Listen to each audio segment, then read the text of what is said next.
Breaking news చూద్దాం. నకిలీ మద్యం తయారీ కేసులో అరెస్ట్ అయిన వైసీపీ నేత మాజీ మంత్రి జోగి రమేష్ కు విజయవాడ ప్రభుత్వ ఆసుపత్రిలో వైద్య పరీక్షలు నిర్వహించారు. అయితే ప్రభుత్వ ఆసుపత్రి వద్ద జోగి రమేష్ అనుచరులు వైసీపీ కార్యకర్తలు హంగామా సృష్టించారు. జోగిని అక్రమంగా అరెస్ట్ చేశారంటూ నినాదాలు చేశారు. ఆసుపత్రి క్యాజువాలిటీ వార్డు అద్దాలు ధ్వంసం చేశారు.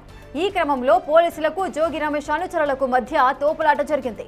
వైద్య పరీక్షల అనంతరం ఎక్సైజ్ శాఖ అధికారులు పోలీసులు ఆయన్ను న్యాయమూర్తి ఎదుట ప్రవేశపెట్టారు.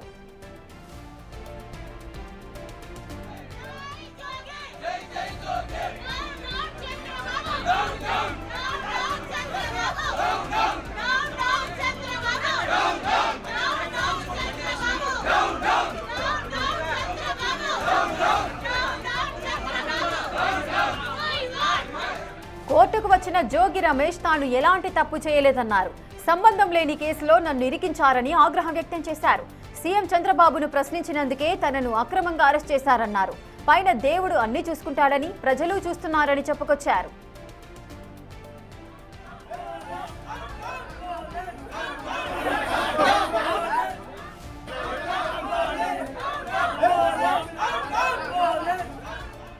ఇసుక నకిలీ మద్యం తయారీ కేసులో అరెస్ట్ అయిన వైసీపీ నేత మాజీ మంత్రి జోగి రమేష్ కు విజయవాడ ప్రభుత్వ ఆసుపత్రిలో వైద్య పరీక్షలు నిర్వహించడం జరిగింది.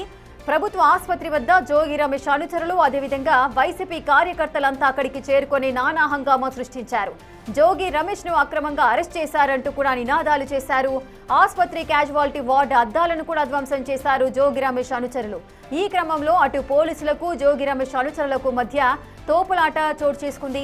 వైద్య పరీక్షల అనంతరం అటు ఎక్సైజ్ శాఖ అధికారులు పోలీసులు ఆయన్ను న్యాయమూర్తి ఎదుట అయితే ప్రవేశపెట్టారు. పూర్తి డీటెయిల్స్ మా ప్రతినిధి శివ అందిస్తారు. శివ, జోగి రమేష్ ను న్యాయమూర్తి ఎదుట ప్రవేశపెట్టినట్టుగా సమాచారం అందుతోంది.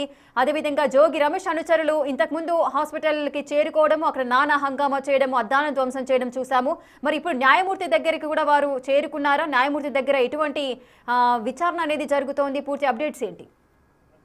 చూసుకుంటే జోగి రమేష్ ను సుదీర్ఘంగా ఈ రోజు దాదాపుగా 12 గంటల పాటు ఎక్సైజ్ శాఖ అధికారులు, సిట్ అధికారులు సుదీర్ఘంగా విచారించిన పరిస్థితి కనిపిస్తా ఉంది. ఉదయం 8:15 సమయంలో జోగి రమేష్ ని ఆయన నివాసంలో అదుపులో తీసుకున్న ఎక్సైజ్ శాఖ పోలీసులు 9 గంటల సమయంలో కూడా తూర్పు ఎక్సైజ్ శాఖ కార్యాలయానికి తరలించారు. అక్కడి నుంచి దాదాపుగా 10:30, 11 గంటల సమయం నుంచి కూడా జోగి రమేష్ ని ఎక్సైజ్ శాఖ అధికారులు విచారణ చేపట్టారు.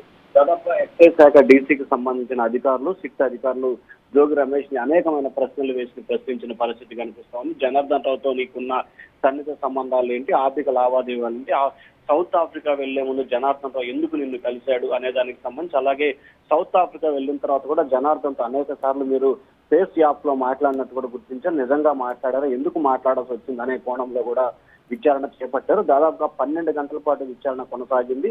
రాత్రి 10 గంటల సమయంలో కూడా కొద్దిసేపు క్రితమే 9:40 సమయంలో విజయవాడ ఎక్సైజ్ కార్యాలయం నుంచి ప్రభుత్వ వైద్యశాలకు తీసుకెళ్లారు. ఆ సమయంలో కూడా ఇటు ఎక్సైజ్ శాఖ కార్యాలయం వద్ద, ప్రభుత్వ హాస్పిటల్ వద్ద కార్యకర్తలు, నేతలు భారీ స్థాయిగా చేరుకొని ప్రభుత్వానికి వ్యతిరేకంగా జోగి రమేష్ కి అనుకూలంగా కూడా నినాదాలు చేశారు. ఒక దశలో హాస్పిటల్ అద్దాలను ధ్వంసం చేసిన పరిస్థితి కనిపించింది. పోలీసులు కూడా స్వల్పంగా లాఠీ చార్జ్ చేసిన పరిస్థితి కనిపిస్తుంది. మరొకవైపు జోగి రమేష్ ని ఏదైతే పోలీసులు అదుపులో తీసుకుని హాస్పిటల్లో వైద్య పరీక్షలు చేస్తున్న సమయంలో ఆయన సతీమణి శకుంతలాదేవి కూడా పూర్తి స్థాయిలో కన్నీరు మున్నీరుగా వెలిపించిన పరిస్థితి కనిపించింది.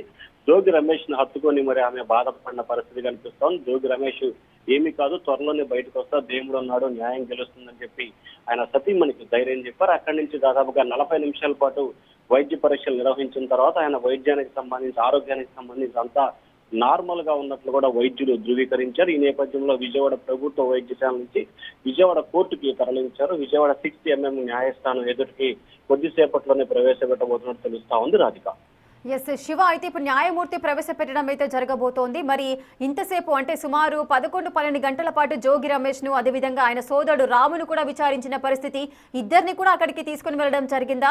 సిట్ అధికారులు నెక్స్ట్ వారి యొక్క ప్రాసెస్ ఏంటి, మరి కస్టడీకి కోరే అవకాశాలు ఉంటాయా, ఏం జరగబోతోంది?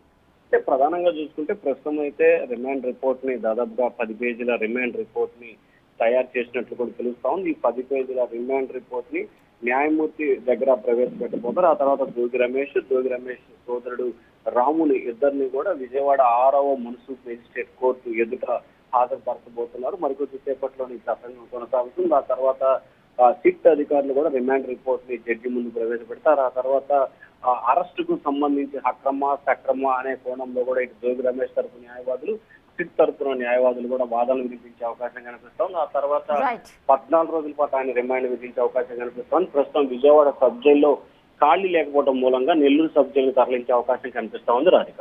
Right, thank you Shiva, thanks for the details.